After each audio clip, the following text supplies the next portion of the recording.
ನಮಸ್ತೆ, ನನ್ನ cooking family quick easy tasty recipes ಚಾನಲ್ಗೆ ಸ್ವಾಗತ.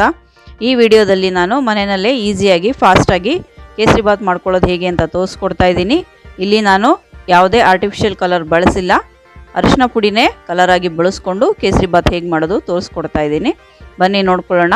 ಇಲ್ಲಿ 2 ಕಪ್ಪು ಚಿರೋಟಿ ರವೆ ತೊಗೊಂಡಿದ್ದೀನಿ. ಅದಕ್ಕೆ ಸ್ವಲ್ಪ ತುಪ್ಪ ಹಾಕ್ಕೊಂಡು ಚೆನ್ನಾಗಿ ಹುರ್ಕೋಬೇಕು. ಅದು ರವೆ ಒಂದು ಸ್ವಲ್ಪ ಸ್ಮೆಲ್ ಬರುತ್ತೆ, ಅಲ್ಲಿವರೆಗೂ ಚೆನ್ನಾಗಿ ಹುರ್ಕೋಬೇಕು.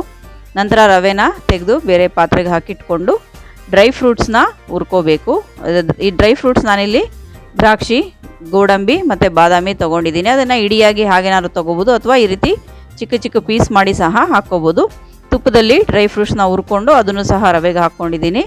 ಮತ್ತು ಇಲ್ಲಿ 2 ಕಪ್ ಚಿರೋಟಿ ರವೆಗೆ 4 ಕಪ್ಪು ಹಾಲು ಹಾಕಬೇಕು, ಅಥವಾ ಹಾಲು ನೀರು ಮಿಕ್ಸು ಎರಡು ಟೋಟಲು 4 ಕಪ್ ಆಗೋ ಹಾಗೆ ಹಾಕ್ಕೊಂಡು ಅದೇ ಅಳತೆ ರವೆ ಎಷ್ಟು ತೊಗೊಂಡಿರ್ತೀವೋ ಅದೇ ಅಳತೆ ಸಕ್ಕರೆ ಹಾಕಬೇಕು. 2 ಕಪ್ಪು ರವೆಗೆ 2.25 ಕಪ್ಪು ಸಕ್ಕರೆ ಹಾಕಬೇಕು. ಮತ್ತು ಏಲಕ್ಕಿ ಪುಡಿ ಅಥವಾ ಏಲಕ್ಕಿನ ಈ ರೀತಿ ಜಜ್ಜಿ ಹಾಕಬೇಕು.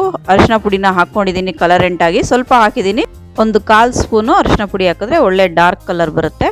ನೋಡಿ, ಹಾಲು ಕುದೀತಾ ಇದೆ. ಅದಕ್ಕೆ ಹುರಿದಿರುವಂಥ ರವೆನ ಹಾಕ್ಕೊಂಡು ಚೆನ್ನಾಗಿ ಮಿಕ್ಸ್ ಮಾಡಿ ಸ್ಟವ್ ಆಫ್ ಮಾಡಿಬಿಡಬೇಕು.